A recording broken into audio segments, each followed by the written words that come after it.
આઝાદીના અમૃત મહોત્સવની ઉજવણીને લઈ 15મી ઓગસ્ટે સ્વાતંત્ર્ય પર્વની દેશમાં ઉજવણી કરાઈ હતી. સરકારી સાથે ખાનગી સંસ્થાઓ અને વિવિધ સામાજિક સંસ્થાઓ દ્વારા ધ્વજવંદન કાર્યક્રમ યોજાયો હતો, જેમાં સુરત શહેર જિલ્લા કોંગ્રેસ સમિતિ દ્વારા પણ રાષ્ટ્રીય પર્વ સ્વાતંત્ર્ય પર્વની ઉજવણી કરવામાં આવી હતી.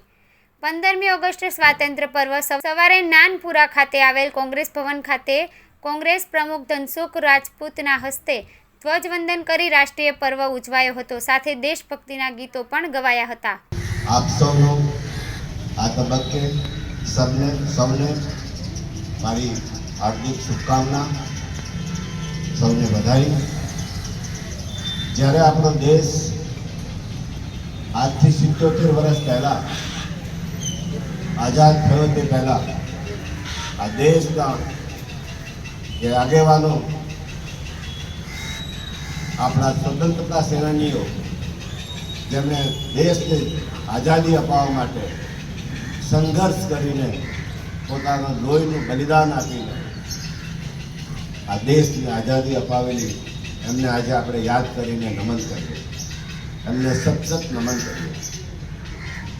સાથે સાથે આજે પણ જે આપણા દેશની રક્ષા કરવા માટે જે સૈનિકો દેશની સરહદો પર આપણા દેશની રક્ષા કરે છે, એમને પણ આજે યાદ નહીં કરીએ તો વ્યાજબી નથી.